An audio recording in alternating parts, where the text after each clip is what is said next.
Welcome to a special edition of Jesse Watters Primetime. I'm Rachel Campos-Duffy. We haven't seen Biden and Kamala together since the Democrat machine forced him out, until today. Biden and Kamala took the stage in Maryland, where Harris reminded the country just how great Biden is. It is my eternal and great honor, I have to tell you, to serve with this most extraordinary human being and American and leader, our President, Joe Biden.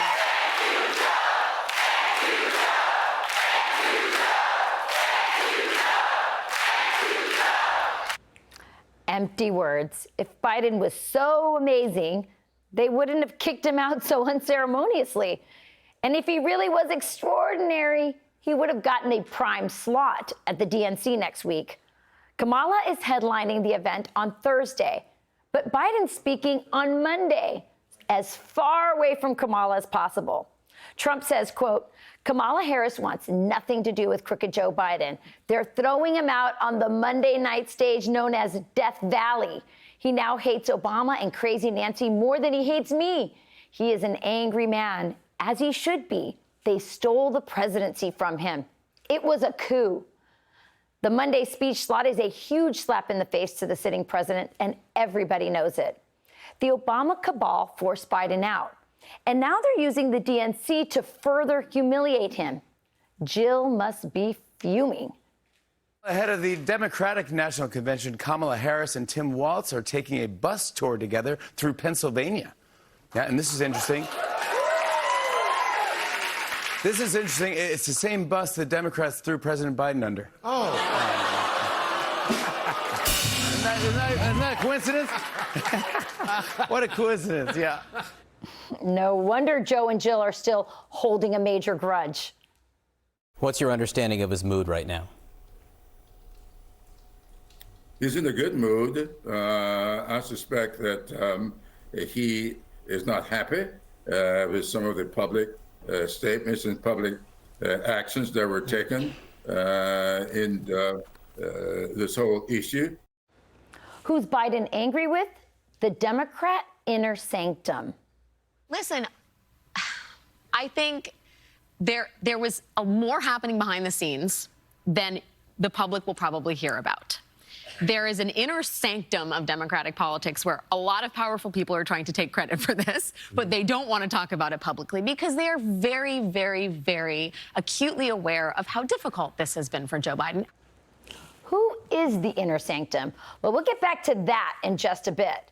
Meanwhile, Biden's right-hand man, Ron Klain, went on CNN to complain about the coup.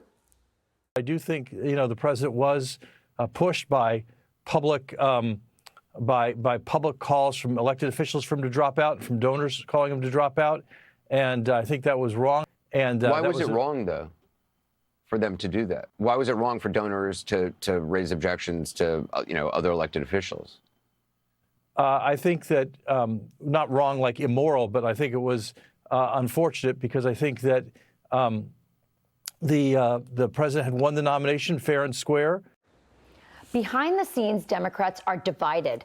The Biden camp feels scorned, while the Kamala camp is putting on a fake smile and trying to convince the public Harris has momentum. But Stelter says Trump is just jealous. I think Trump world's jealous of the joy right now. There's so much anger coming from Trump's speeches. Joy is real and it's important. People can make fun of it and say focus on the policy. But if you ask political scientists and psychology professors, they'll tell you the emotions matter in politics. Sometimes they matter a lot more than the policies. And that's, I think, the big story this week. That's the biggest difference between Democrats and Republicans.